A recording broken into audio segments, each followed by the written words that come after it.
Right. Hello. Hello. Hello, Diocese of North Carolina. We are coming to you live from Baltimore for General Convention. I'm Sara Ardrey-Graves. I'm serving as a deputy, and I am Bryan Dougan. I'm serving as the alternate deputy, although I got to serve as a deputy today on the floor. And we had a pretty full day for our first two today. Yeah, first two sessions. We get to have evening sessions this year since it's only 4 days. Yeah, we're getting ready to go back into it in about an hour and a half with more fun. So we thought we'd just share with everybody who's watching what the kind of major points of some of the stuff we did today and just what really struck us as meaningful. We started out with a Eucharist service that went on for a couple of hours through the morning, and the two houses, House of Deputies and the House of Bishops, are completely separated. So all the bishops were in another part of the convention center. We didn't see them. And so our worship service was just kind of just us, which I say just us, it's hundreds of people in the room. And, you know, a pretty significant moment is Bishop Curry's sermon for us, which was videoed in, I'm assuming that the House of Bishops also saw the video version, which was just incredibly powerful, as you would imagine Bishop Curry getting fired up about the way of love and the movement of the Episcopal Church in doing God's work in the world. We went through a morning of not having any Wi-Fi. So all of our gadgets, each of us is issued an iPad for our voting and so forth, and none of them would connect. And there was a lot of frustration, a lot of feelings in the room about that. So we did all the stuff that you can do without the iPad. We approved the secretary, the dispatch of business, the various orders of business that we were going to do. We listened to some presentations and also learned sort of the logistics of how voting happens and the different ways that we would do voting. So far, most of our voting has been entirely verbal, yay or nay. There was a long conversation about special rules of order for, so in General Convention, and forgive me if you already know this, but I didn't until I became a deputy, that there is a consent calendar where all of the resolutions are published, and that's our order of business, the consent calendar. And so we were dealing with what goes on and what goes off of the consent calendar. Many things have been taken off because we are in a shortened General Convention this year. And we are wanting to really do the business that we feel is absolutely necessary. So there was some debate about that. Then we heard from the Committee on Racial Justice and Reconciliation. They presented their report and all the work that they have been doing. They are really addressing kind of this pervasive presence in the Episcopal Church and in the United States and worldwide, but especially in the United States, of the presence of continuing racism, colonialism, white supremacy, and how to tackle some of those issues. So we passed a couple of resolutions pertaining to those topics.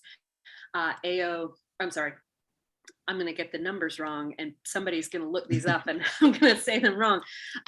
One, Bryan, A125 and A127. That's right. And can you remind me exactly what we've talked about with each of those? Do you remember? So A125 created a coalition to and set aside money for creating a coalition to deal with racial reconciliation. And A127 was an acknowledgement and creation of a fact-finding committee around Indigenous boarding schools. And some of the truth-telling surrounding some of the tragedies that have happened over the last couple of centuries in the United States in some of the boarding schools that the Episcopal Church led and funded, and it ended up causing great trauma and harm to Indigenous people. We heard from a lot of Indigenous deputies about, their family experiences and,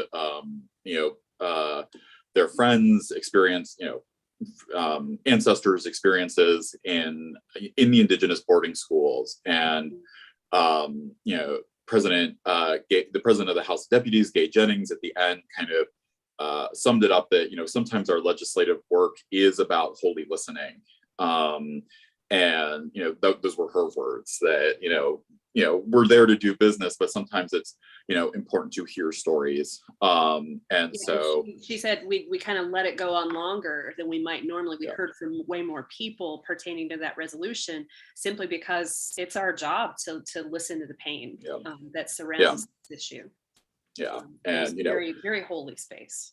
Very holy, and both resolutions passed with pretty flying colors. The committee that the committee that put all of this together, Bishop Sam is the kind of co-chair of that, and so there's a way in which it's also brings home that it's in North Carolina. There's a way in which like our diocese plays a part in the work that's happening at General Convention. And so, and I commend that report to you. Like, the report is great. Like, I'm at Holy Family in Chapel Hill and are on the Racial Reconciliation Committee. And like, we've read that report and like used it for thinking about what we want to do and how we're framing things. And so it's somewhere on the internet, but I commend it to you to read at your leisure. And we're going to take up some more resolutions on from the reconciliation and truth telling. I can't remember the exact name of the committee tonight. Racial justice and reconciliation, I think, is their name. Yeah, and I think there's some other pretty important legislation coming on tonight. I'm hoping coming up around the reunification of the Diocese of North Texas and the Diocese of Texas. And so some really important work happening there as well. This has been a day of, like, for me, like, onboarding, of just sort of taking in, how does legislation happen to effect change for ordinary people that attend church in the Episcopal Church? Like, how does this affect us? And I was really struck, by Bishop Curry's message this morning made me cry. I don't know about you. I mean, he's such a gifted speaker always, but I was just really renewed in thinking about, he was, preaching from this text in Isaiah that talks about remembering the rock from which you were hewn, remember where you come from. And he went on to kind of say, remember Abraham, remember Sara, remember Jesus, remember, those who made you who you are, and to whom you belong. And I feel like that's such a part of, some of this can be quite tedious, and some of this is about a legislative process that a lot of people that, minister in churches don't usually, like, sort of sit and do. And I think it's important. What I'm trying to kind of hold on to is, like, this is also a very important spiritual practice for us to sort of say, these are the issues that affect people, not just in churches, but society in general. And we name the places where the church needs to go and where our energy needs to be spent. And I'm just really excited to get to kind of see how the rest of the few days we get here is going to go. So I mean, I was struck by, you've been probably in a lot more church settings than I have, but it was probably the largest communion host that I've ever seen. It was this big. The size of the presider, bigger than his head. And I was just like, that is, and I have I was just like, that is a holy piece of bread. And but it's the largest I have ever, I guess you need to see it in the back. But that was something that struck me, was like, we're doing it big. And it's like a metaphor for this incredibly huge body that encompasses so many different cultures and groups throughout the country and throughout the Episcopal Church. It just it was really powerful. Yeah, it was a really beautiful image to kind of see that. And so, yeah, I think that's, oh, yes.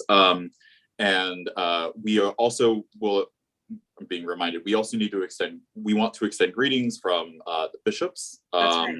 Yes. Bishop Sam and Bishop Ann are currently at a vigil. Last night, close to the convention center in Baltimore, there was a shooting. And so the House of Bishops organized a prayer vigil for the victim who died.